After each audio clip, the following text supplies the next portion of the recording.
Good morning, everyone. My name is Erin Turbot, and I'm the Communications Lead for the Department of Workforce Services. October is Cybersecurity Awareness Month, and I'm excited to welcome you to the virtual training series presentation, Typical Security Practices to Add to Your Employee Manual. We've chosen key topics, including today's, based on feedback we received from you, our customers, during our customer service surveys. Thank you. Thank you so much for doing those surveys and turning them in and helping us decide what you really want to hear. Using those results, we've identified a range of subjects to offer as free virtual training sessions each month, including today's.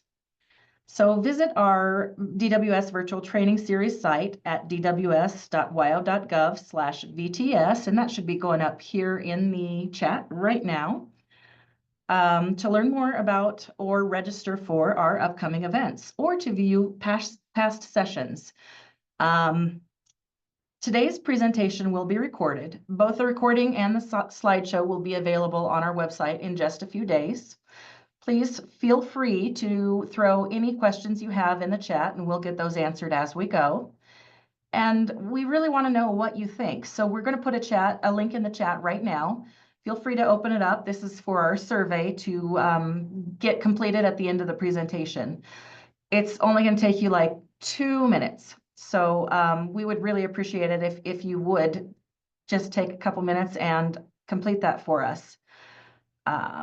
Today we have a very special guest, Laura Baker, the Executive Director of Cyber Wyoming. Everybody, please join me in welcoming Laura. Hi, everyone. Thank you so much. I'm going to go ahead and share my screen, but please feel free to stop me if you have any questions or concerns, and I will be happy to handle that. Just a second. My Zoom went away. There we go. See, even tech people have trouble. Okay. Can everybody see my screen okay, Erin? Yes. Okay. Looks fabulous. Thank you so much. So thank you so much for having me today, Erin. I'm excited to talk to you all about typical security practices that you can add to your employee manual. My contact info is in the slides, and they'll be available to you after the presentation, as Erin said. But feel free to stop me if you have questions. I don't mind being interrupted. This could be an interactive session if you'd like. First, a little bit about what we do. We don't sell hardware, software, or technology implementation service. We are not IT providers. I work for 2 nonprofits. The Cyber Wyoming Alliance's mission is education, outreach, and awareness for citizens, students, and senior citizens. And you may have heard about our Cyber in a Box School Video Challenge, where we pay teams of students $100 to make a cyber safety video. And if you're a teacher out there, register. The registration closes on November 1st for that program. And then we also have Lego attack and defense models that we send out to teachers. Some of your kids might have actually played with our Lego models. We design and implement experiential cybersecurity education programs, and we provide them for free to Wyoming educators. At Cyber Wyoming Alliance, we also have a virtual conference coming up on the morning of October 23rd. If you're interested in more small business advice, especially about how to automate some of your marketing processes, sign up. It's donation only, so anyone can go for free, and we'll have small business automation experts in one of the sessions, and there's a lot of other good sessions too, and it's just in the morning. Our other nonprofit focuses completely on businesses, and this is just the Cyber Wyoming programs. It includes registered apprenticeship for technical professions. We started the Wyoming ISSA chapter, and we're still involved. But our biggest program is the Made Safe program, which is run as Wyoming Cybersecurity Competition for small businesses each year. The competition is free to any Wyoming company, and it's a 7 to 8 month on-the-job training program designed for the typical office manager to grab those cybersecurity risks and manage them. And you can see here that last year Black Cat Construction won. And last year we also partnered with the Wyoming SBDC. And if you enter the program, you may be eligible for grants from the SBDC to help you with your cyber protection budget. The program, again, is free because of these community-minded companies across the state. So if you interact with any of these organizations, please thank them for their support because they're supporting you too. So now let's get to our agenda for today. First, we're going to talk about a fake HVAC company, a company that is representative of a lot of Wyoming businesses. We'll go through their company technology profile and then talk about their future digital world and the employees that are needed to support their growth and resilience. So, what the employees need to know and what types of processes that they might need. At each step, we'll give you steps to translate this to your business. So I'm going to warn you now, if you don't have your mission statement handy, grab it or think about it or write down the gist of it because you're going to need it in a little bit. So let's talk about Birdie's HVAC, fake company. They have 3 office workers that handle everything from customer relations to bookkeeping. They don't yet take online payments. And they're working on 3 different desktops with Windows 10 professional operating systems. They don't really have login IDs because it's a small family-owned business and they have really low turnover. The owners are 2 brothers and a dad, and they have 3 Windows Home version laptops. Home and professional are different in the operating systems, and they do travel around with them. And then they have 6 techs and trucks. They have what they call a server, but it's not really a server. It's called a NAS, which is a network attached storage. And it can act a little bit like a server, but it's really just a file share that replicates to a second drive. So they might have 1 terabyte drive in one slot and another terabyte drive in another, and it's constantly replicating in case you have a hard drive failure. QuickBooks is on this, the desktop version. They don't use it in the cloud, and they share the data with their payroll company and an outside accountant. Their email is through the Google Workspace, and they have generic sign-ins, accounting @ customer @ managers @ and they don't use multi-factor authentication. And they haven't really thought about cyber liability insurance, and I know a lot of small businesses in Wyoming don't think about that. They have general liability, they might have professional liability, and they might have business owners insurance, but they really don't think about cyber liability insurance. Continuing on with Birdie's HVAC, they have an employee manual, but they really don't use it because they don't have a lot of turnover. It's family-owned business. They don't have a password management system, but they do have a virtual phone system called Grasshopper, and the office workers and the owners have extensions, but the techs don't. The techs mostly just work via hard copy, and they don't even have email addresses. And the office workers and the owners do have this Grasshopper loaded to their personal phones. We already talked about the techs. I got ahead of myself. They're unsure about backups for this NAS. They had an IT friend that helped them set everything up about 3 years ago, but their friend left town and things are still working. But if something breaks, they don't really know what they'll do. So they don't really have IT help right now, and they don't quite know who to call. They don't have a firewall, just the equipment that Spectrum gave them. And they never really set up a guest Wi-Fi network. Their marketing vendor does everything on the website and social media for them.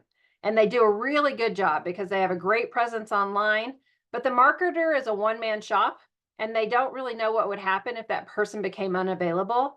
And they aren't really sure if they could get their website name or not. They have an Alexa in the office that streams music, and they have a lot of cloud systems that are typical to a business, from online bank portals to uniform ordering to brochures to Google Suite to Amazon. So this is a pretty typical company profile. 3 people work in the office, you have 3 owners, and then you have 6 techs. So it's a 12-person company. Only 6 of them have email addresses. Pretty typical of Wyoming and our small businesses in our small towns. So now get out your mission statement. So this is Birdie's HVAC mission statement. Our mission is to provide quality design, installation, and service for heating, ventilation, and air conditioning equipment in both residential and light commercial markets. So let's analyze this. what in the mission statement could be related to security? And let's talk this out a little bit. We have we want to make sure we think about when we think about what words might pop out that could be related to security. We also need to ask ourselves the questions of who do we need to protect and what do we need to protect? And those are two questions that you should write down. Who do you need to protect and what do you need to protect? So looking at your mission statement, we'll continue to go through Birdie's. I want you to be thinking about that. Who and what, and then what words are jumping out at you. And I've got the answers for you here. Now, this doesn't have to, these are generic answers. Now, if there was a real Birdie's HVAC, these would probably be a little bit different, but it's a good example. So what we're trying to do is create these security goals off of your mission statement. And so the things that jumped out to me were quality design, installation, and service. These are all things that are really important to Birdie's HVAC. And so we want to protect the design plans. We want to protect that customer information, especially the addresses that we're giving the techs in the trucks, because they're coming in with their clipboards. We want to protect the employee information. We don't want an employee data breach and have to worry about our 12 employees having to deal with identity theft. We want to protect the vendor supply chain and our accounts payable systems. And we want to protect our communications channels with both our vendors and our employees and our customers. So if we look at these security goals that are here, now we have some of our basic security goals that are tied to our mission statement. But now we need to think about what our future or our current digital world changes are that could help or hinder these goals. So we already said that Birdie's HVAC doesn't currently take payments online in their portal. So for example, let's say that they decide that, hey, next year, I think we'd like to start allowing our customers to pay through our website. And maybe we want to do this through QuickBooks because they have a payment code that we could put on our website and it would integrate with our QuickBooks. But, we might need to go to the QuickBooks in the cloud instead of on the NAS. So now we've got 2 or 3 things that we need to do to reach that business goal so that we could shorten the time to payment. So tech should always support, and you're going to hear me say this a couple of times, tech should always support the business goals. And if the business goal is, we'd like to shorten the time to payment because by the time we get our statements out to the clients, it might take them 2 or 3 weeks to write the check and send it back, but maybe they could sit down and pay online much faster. Then we would work backwards and say, okay, we need to move our QuickBooks from our desktop version on the NAS to the cloud. And we need to get that code and coordinate with our marketing person so that we can securely put that code on our website and have our clients pay through QuickBooks. So that is a good example of current and future digital world changes that might help or hinder your security goals. So where would you want to start if you wanted to actually implement your security goals at this time? So the very first thing you want to do is write down a list of all of your systems. And you can see Birdie's list on the right-hand side. And I'm not going to go through it again because we already went through this in our Birdie's HVAC profile. But you can see that it's here and that we wrote down. So do the same for your office. Write down the number of desktops, write down the number of laptops, and write down the cloud portals that you have, your email portal. Maybe you're in Google Workspace, maybe you're in Microsoft. Write down your vendors, write down your software and apps that are resident on your computers. And then also write down, all those things you don't think about, like all the portals you visit. So maybe you have equipment ordering portal. Maybe you have, of course, you're going to have a bank portal. Maybe you use Amazon for business. All of these things, write those down. And you can usually find them in your browser search history when you're talking about all those cloud systems. So don't make it hard on yourself. Go look at your browser, look at your search history. Now we have to talk about the questions that you might have about the system. So going back to Birdie's, let's talk about some of the questions that we might have on some of these systems. So the first one is desktops and laptops. Are they encrypted? Do they need to be encrypted? Are they password protected? Well, we know with Birdies that they weren't. They had just open login so anybody could sign on to any computer. Are they being updated? Is the software being updated? Does everyone have administrative access, or do they just have a lower level user access so that if they make a mistake and click on something, it won't download to your computer? Are the browser settings set to remember all your passwords? Backups. That was one of the things that in the profile that the Birdies owners were pretty worried about. They didn't know if it was working. They didn't know if they had them. And then traveling laptops. Are they accessing the work systems at the office? Are they accessing it securely? So thinking back to Birdies again, so Spectrum provided a cable modem and a Wi-Fi router. What are those security settings? We're not really sure, but that is another question that we have. And then with the NAS, we already talked about the backups. Are they on-site? Are they off-site? Are they even happening at all? The trucks, let's talk about physical security. Do the techs know that when they have their clipboard of client information and all the client places that are going to go that day to work on HVAC systems, is the clipboard in a place where people can't see it through the window, and is it locked? And then truck maintenance too. There's a lot of portals for that, and newer trucks are computerized today. So is there a schedule for that? What kind of maintenance are we following that, or are we just relying on the dealer? Personal cell phones, are they protected? Since they have email and the Grasshopper work phone app on them, can they be wiped if they're lost or stolen? And then on the cloud, are they sharing any user IDs? Maybe they have a Zoom license and they're sharing that Zoom license, but do they have multi-factor authentication on their bank accounts?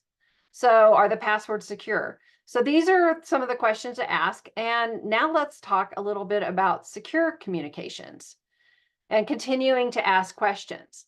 So for instance, on the secure communications, we found out through Birdies' profile that they're sharing the QuickBooks desktop information with their accountant and with their payroll company. But how are they sharing it? Are they sharing it via thumb drive, by email, or another method?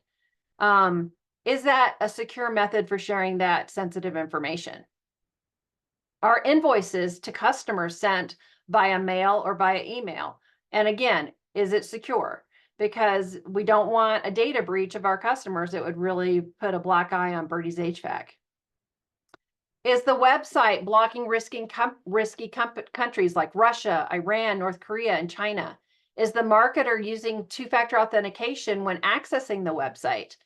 Does Birdies HVAC owners, do they have an ID to access the website in case that something happens to that marketing contractor? Are plugins on the website updated routinely? Is the website being backed up?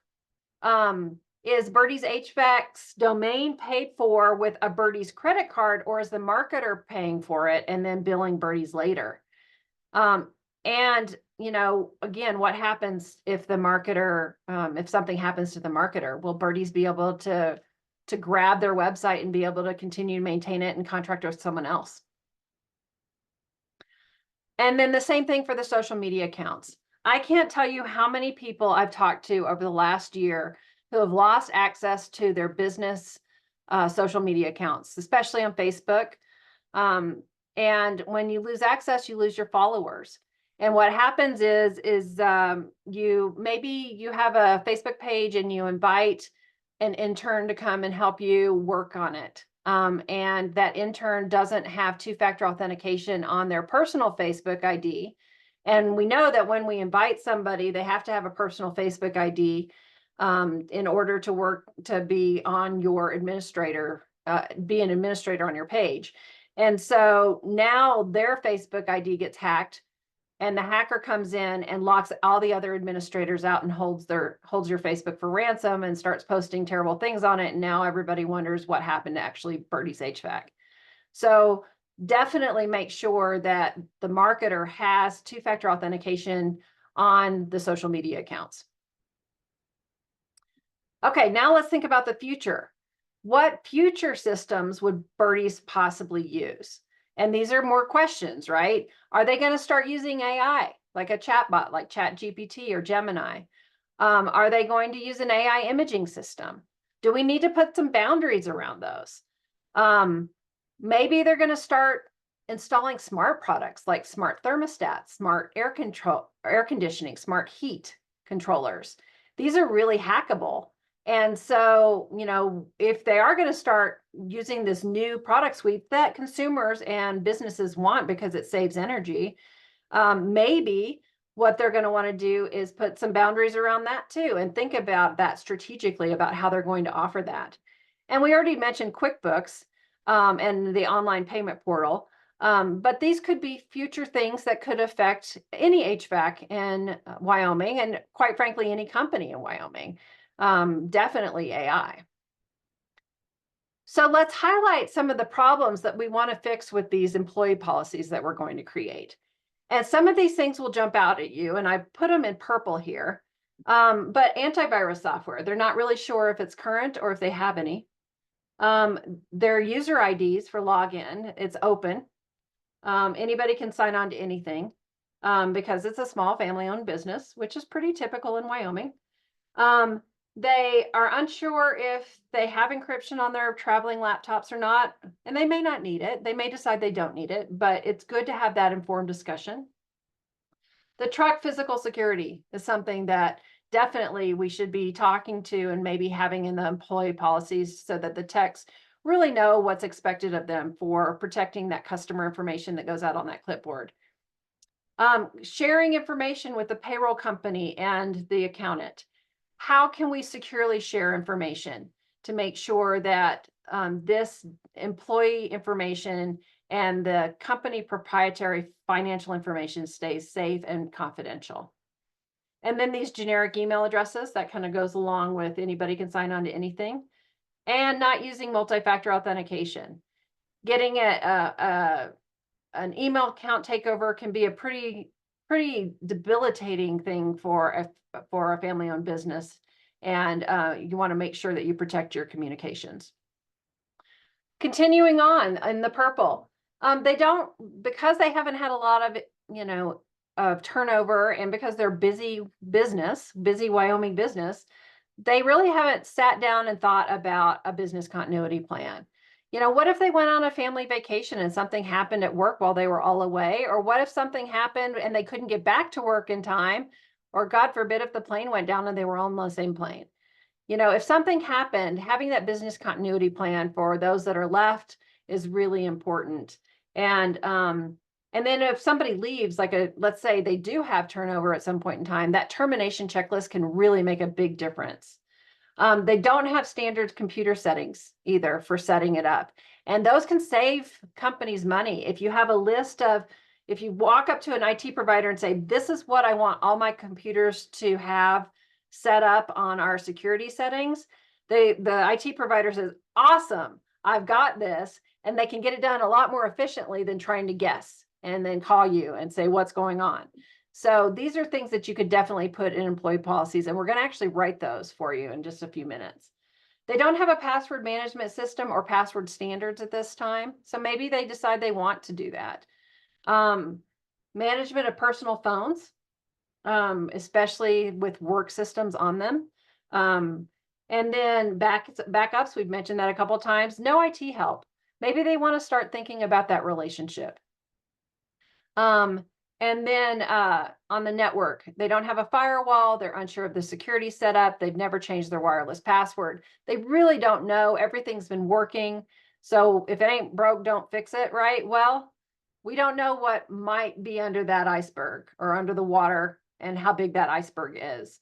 And so at least knowing what it is before you decide it ain't broke, don't fix it is probably a good idea. They don't really manage the marketing vendor. So maybe once a month, sitting down with a marketing vendor and determining some of the questions that we have about who owns the domain, how safe is our website, how are you accessing the website? Do we have access to the website? Do we have access to our website address if something happens to the marketing provider? They have this Alexa in the office for streaming music.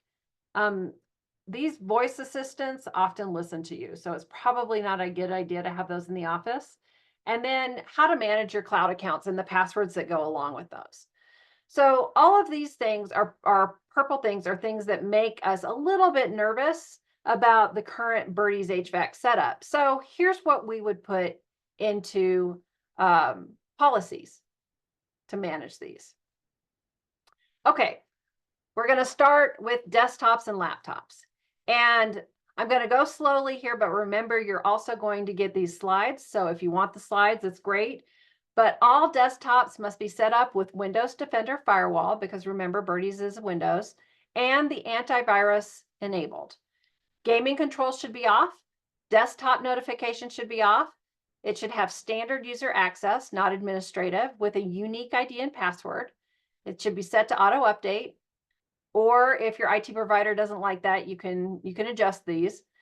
Lock screen should be requiring a login after 10 minutes of inactivity, and you can change that to 20 or 30, whatever works for you in your organization. Remote desktop protocol should be turned off. And then let's say they use the Chrome browser mostly.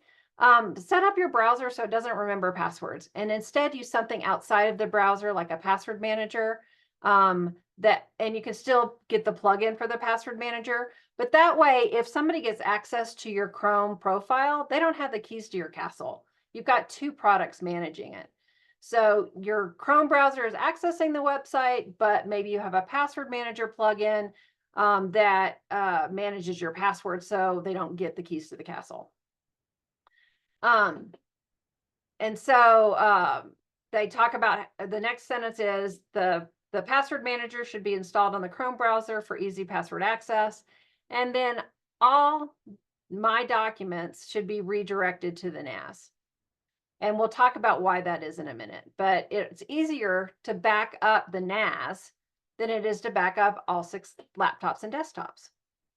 And then on the laptops, maybe you just say all the laptops have to be set up with the same setting as the desktops, but maybe you want them to be encrypted because they're traveling around in trucks. And if somebody broke a window in the truck and stole it, then from one of the owners, then they wouldn't be able to get into Birdie's HVAC.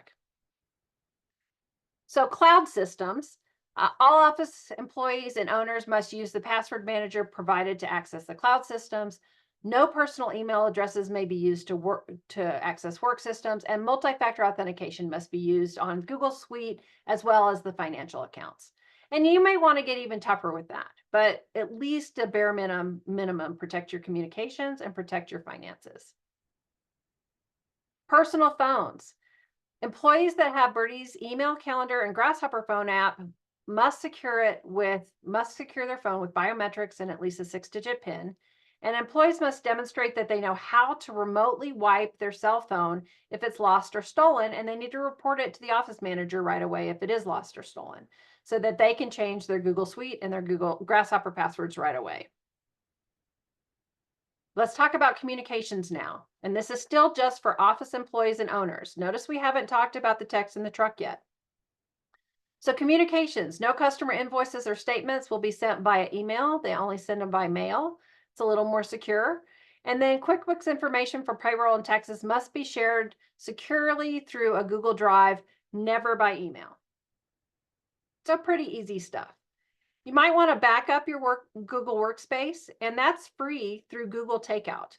So this is something that you could do on your own, and you can set it to schedule every other month, automatic backup, and it sends you notifies you, sends you a download, and you can download it to a hard drive so that you have it up in the cloud and on your local hard drive. And then maybe you decide that Alexas may not be used in the office. Okay, now let's talk about the text. So we've talked about the office employees and the owners and things that we might want to put into the policies, but let's talk about the text in the trucks. So customer information must be kept in a locked truck out of sight when not in use. It needs to be returned to the office at the end of the evening and not left in the truck, and the truck must be locked and secured in the yard at night. Pretty basic stuff, but it is, it's pretty clear for physical security. And Birdie's HVAC might have a yard with a gate that's also locked, and they might want to add something like that for their physical security. Now let's talk just about the owners. And I do think it's really important to segment out the policies by group, because if you write a generic policy for everybody, they're going to get a paragraph in and say, well, this doesn't apply to me. And then they're just going to sign it and skip the next page. So if you actually, in your employee policies, if you say, this is for the techs, this is for the owners, this is for the office workers, it'll really help you out with making sure that they understand their responsibilities. So let's talk about the owners. The owners, if you think about the employees don't really care how things are backed up, but they do care that it's getting backed up when they need it. So the owners will make sure that they collaborate with a new IT person and understand how the NAS is backed up. And they want to make sure that it's going to be backed up on site and probably off site. And they want it tested monthly. They also want to understand how their network is secured. And maybe they decide to get a firewall and get an IT provider that really knows what they're doing with the firewall, because firewalls can be tricky. You definitely want somebody that understands the brand that you purchase and understands the configurations. And you want somebody to know that, to be able to back up those configurations of the firewall as well. So it's always a good idea to meet with your IT provider, set that expectation, and make sure they provide a report to you. And then on the Google Drive shares, there are reports that you can get on Google Drive or on OneDrive that tell you who has access to all the different folders on your entire Google Workspace or your entire Microsoft Office 365. And it's really a good idea to run those once a month and just make sure that some of those drives have not been shared by accident with the wrong person or somebody that you don't know. And then traveling. So for these traveling laptops, maybe they decided to buy a VPN service, or they're using a VPN that comes with their firewall to access work systems. And there's a lot of things that they can do, but a VPN is a virtual private network, and it creates an encrypted tunnel between you and whatever you're accessing on the internet. And that internet could be in your accessing your office NAS system, or it could be accessing something up in the cloud. So there's a lot of ways to protect. So these are some of the basics that we have covered for the concerns that we had with Birdie's HVAC company's profile. And with that, we covered everything in purple that we were a little bit concerned about. And yes, there's some work behind some of these, but it's pretty well organized in our employee manual to address the worries that may come along with some of these things that we don't know enough about, and some of those questions that we had. So again, start with the list of your systems, the questions you might have, followed by worries, and then your employee manual. Now, let's also write some common sense policies for the future, right? Because we've covered everything that we know and that we're using today, but we haven't talked about AI. And so let's talk about that. So with AI, maybe you say the only approved chatbots to use are Gemini or ChatGPT or whatever one you've researched and you like. And by the way, Cyber Wyoming does have a red light, green light, yellow light AI one-page flyer that you can request from us. And we haven't put it out on the website yet because we're still putting a lot more products on there. But if you want the draft version, you're more than welcome to just contact us at info@cyberwyoming.org. It's totally free. And we would be happy to share the AI products that we've researched with you. The other thing about AI that a lot of people don't know is they go out to an AI imaging product and they don't know, and they create a logo on it, but they don't know that that logo is not copyrightable when it's made with AI. So definitely don't make anything that brands your company or logos or branding materials or trademarkable materials. Don't go and use AI for that. Make sure you go with a graphic artist or create it yourself. on AI also, maybe the policy also applies to the marketing contractor. Maybe they're starting to use AI on your website. And nothing that can be considered customer, employee, or intellectual property should ever be entered into an AI app. Even those that might be green lighted might be using your data to for their large language model. And we don't know if they're redacting that information or if they're keeping it very specific to you. And we definitely just don't want to go there. So just use it for public information like website blogs and marketing materials. And talking about the online payment portal, you definitely want to make sure that it's payment card industry data security standards compliant. It's called PCI DSS. Any product that you use, make sure that it is compliant with that, and make sure that it's secured with multi-factor authentication. And there may be some other things that you want it secured with as well on the payment portal, but at those at the very minimum. And then let's talk a little bit about the IoT devices, the smart air conditioners, the smart heaters, the smart thermostats, and you know, if Birdie's is like a lot of other Wyoming HVACs, they might also have plumbing. They might do some water heaters.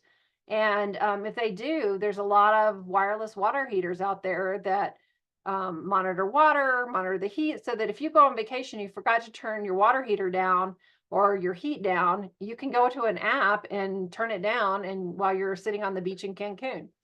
Pretty nice stuff.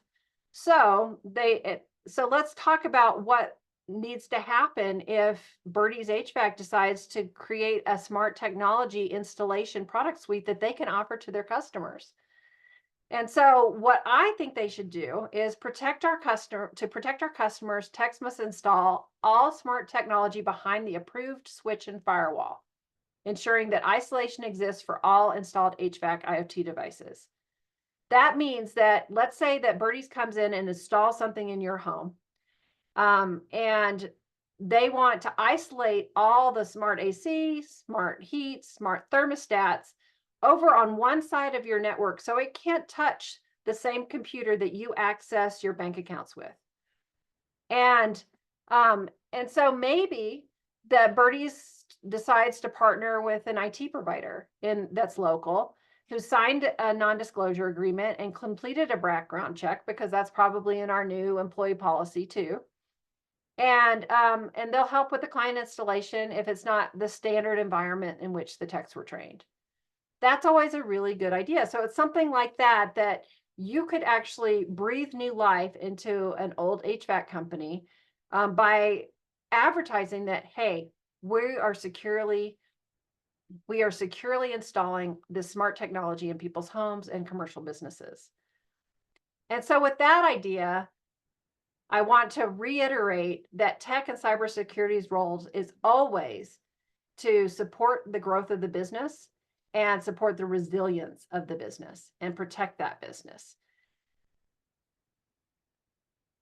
If tech and cybersecurity don't support the company's mission, then something is really wrong. So remember to ask yourself, who do we need to protect? What do we need to protect? And create your security goals to be in line with your business's mission. Start there, and you won't go wrong with what you need to do to protect your company. And this is just a snippet of what we teach you in Wyoming Cybersecurity Competition for Small Businesses. So if you want to learn more, please feel free to join our program at cyberwyoming.org/competition. It's totally free, and there's no reason not to do it. So do we have any questions, Erin?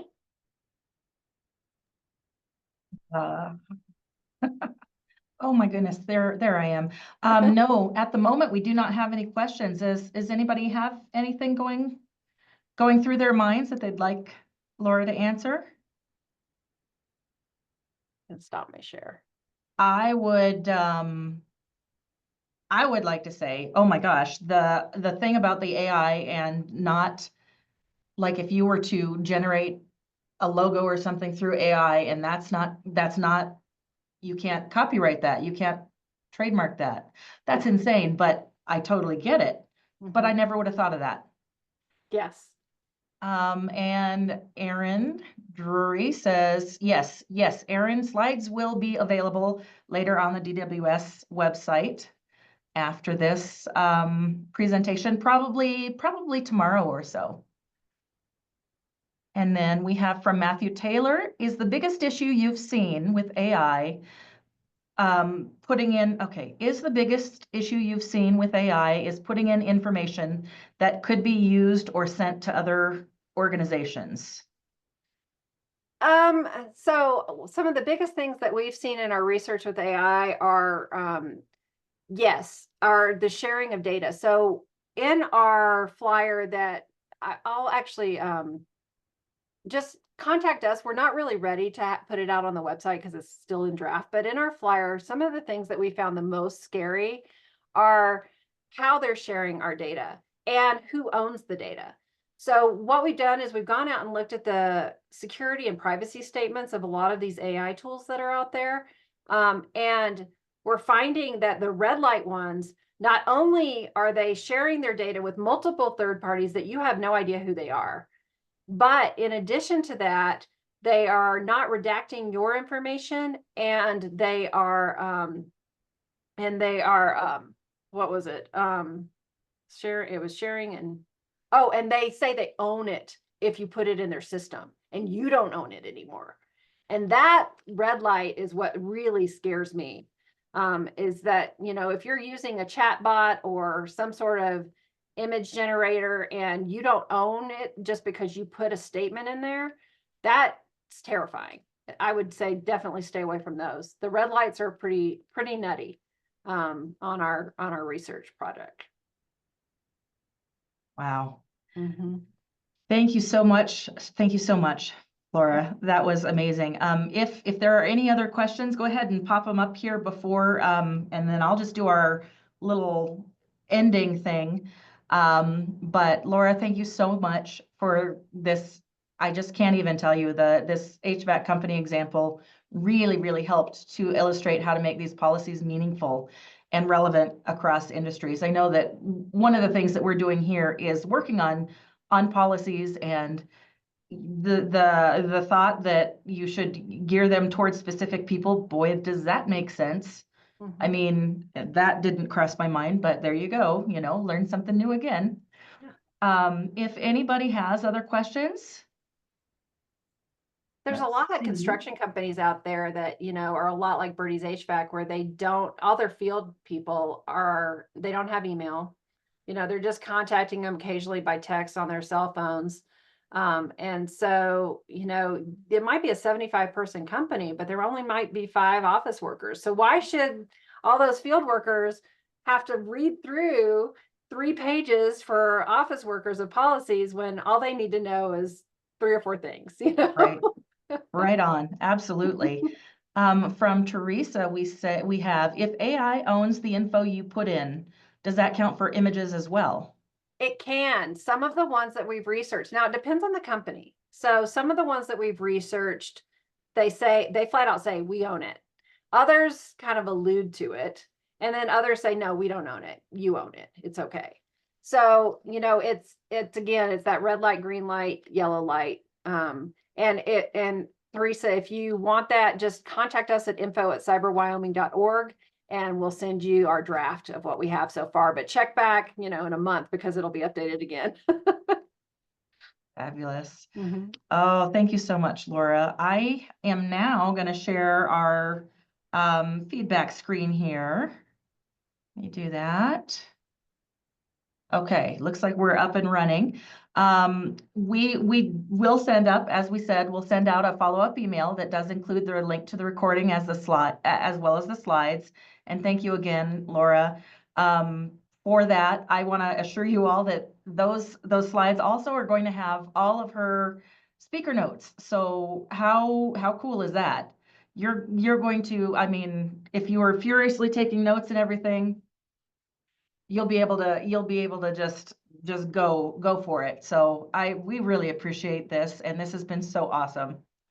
So we are going to now put our survey, 2-minute survey in the chat. If you all could please take that for us. And while you're completing the survey, we will be posting another link, which will allow you to register for our October presentation, Registered Apprenticeship Programs of Excellence. And we have a connection here because Laura she's part of this, has apprentices. So Yeah. can you tell us a little bit about that? Oh, absolutely. I love apprenticeship programs, and let me tell you why. Because they're not just for HVAC anymore.